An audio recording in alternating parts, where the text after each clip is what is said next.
Today I'm going to be creating some wave looks on my hair using a straightener. I'm prepping my hair with Aveda Heat Relief as it's my favourite heat protectant. On dry hair, sometimes heat protectants can make the hair feel wet or sticky, whereas this one doesn't at all, and the mist just disperses so evenly through the hair. I just love it. I always section my hair and then brush the heat protectant through just to be really thorough and make sure all the hair's being covered. Using a heat protectant before any hot tools is so important. So to start, I'm just sectioning off some hair just so I can show you the different types of curl that you can create. I almost always start curling away from the face. The end of the cloud 9 is pointing up to the roof and I'm going down on a slight angle. I am twisting the iron around as opposed to twisting my wrist around. This way I have more control and the plates feel tighter on the hair as it glides down. So my first curl is away from the face. My next section is going to be towards the face. So I would do this if I was doing a more textured, beachy wave look. So again, I'm using the same principles as before, but instead going towards the face. And I'm not using my wrist to twist, I'm twirling the iron. I'm going to let this side cool and move on to the other side. So on this side, I'm doing both sections away from the face, so they're going in the same direction. I'm doing this just to show you the different texture you get from doing it both the same way and then the opposite ways.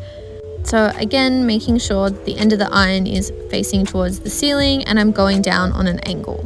And for this section, I'm going away from the face, so twirling the hair around the iron and sliding it all the way down. I also find if the cord's always facing the ceiling, it gets less confusing with which way to turn the iron.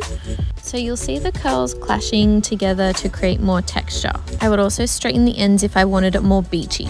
This side, where they all go the same way, create this really nice S bend you could do for like more of a glam look.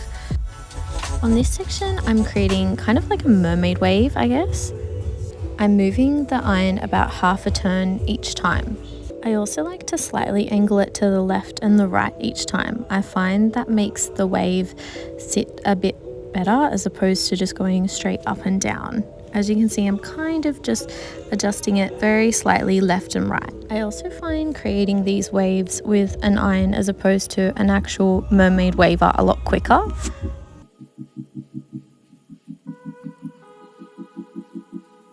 On this section, I've done a plait and then gone over it with the iron.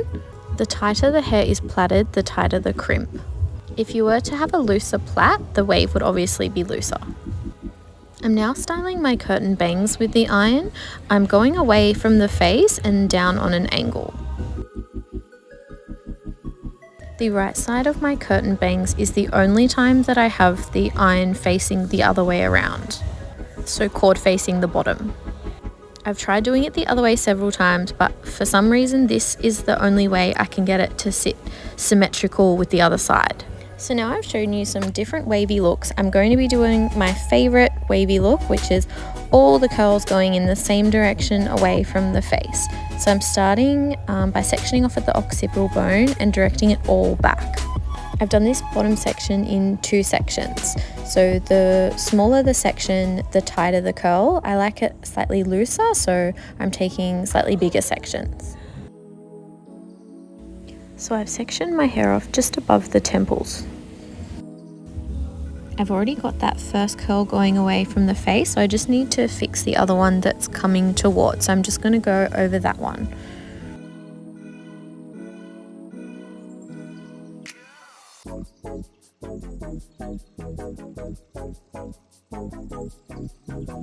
I reach behind my head to do the back section.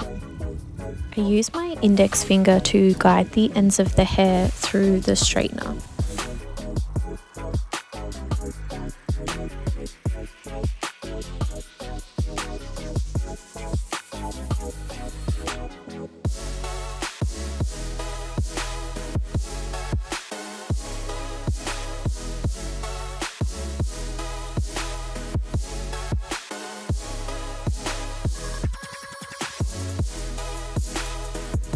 So here I have lost control of the ends of my hair and I'll show you how to fix that. So I find where the hair starts to bend and I just go back over that last little bit. This will probably happen a lot if you are new to curling your hair with a straightener, but do not get frazzled. You can just fix up the ends if that ever happens. Because I'm taking thick sections, it's also important that I let the iron glide down slow enough so that the heat is distributed evenly through the section. So if you were to rush this, you might have pieces that aren't as curly if you don't leave the iron on long enough. So I've moved on to the other side of the head, and I'm just feeding the hair through the iron, gliding down the hair. One bonus with using a straightener to curl is that you can get closer to the roots if you have frizzy roots that you need to attend to first, as opposed to a curling tong. It's a bit more difficult. I have frizzy roots, so I find this is really easy for me. Doing the back of your hair can be a little bit tricky, but all it takes is some practice and some patience, and you'll be able to get more of a feel for it. So you won't even need to look, you'll just feel where the hair needs to go. I'm now going in with the Oway Plant and Mineral Refresh. This is an amazing dry shampoo. There's no aerosol, so it won't be drying on the scalp. However, because it isn't an aerosol, you need to be more careful where you apply it. And I'm just tapping it into my hair and rubbing it into my scalp just to get rid of any oiliness, make the hair look fresh again. I also love the feel of it through the curls. It kind of adds a little bit more grit, and because my hair's so fine, it makes my hair feel fuller and thicker. I'm now using the brand new Botanical Repair Overnight Serum, but I'm not having it overnight. I'm putting it through my hair now. It's amazing for sealing any split ends, adding some shine and softness. I'm now using my Aveda wooden paddle brush to gently brush out my curls.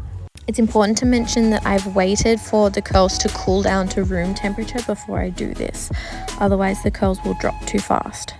I can see there's a spot of dry shampoo that I haven't rubbed in properly at the back of my hair, which is why you need to be really thorough about rubbing it into the scalp. I can see there's just one little bit that's not behaving, so I've just gone over that with the iron. I'm now using my new favorite dry texture spray by Mr. Smith. This is so good.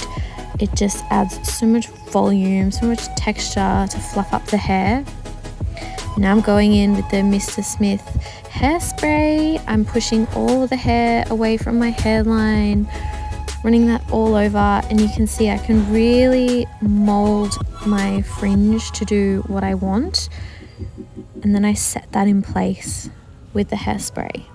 I love the way that the bangs kind of flick away from the face. It feels kind of 70s. I just really like that at the moment, especially with face framing highlights. I think it looks super cute. So there's my finished look. I love it. I love wearing this style for work or for going out. It's my favorite.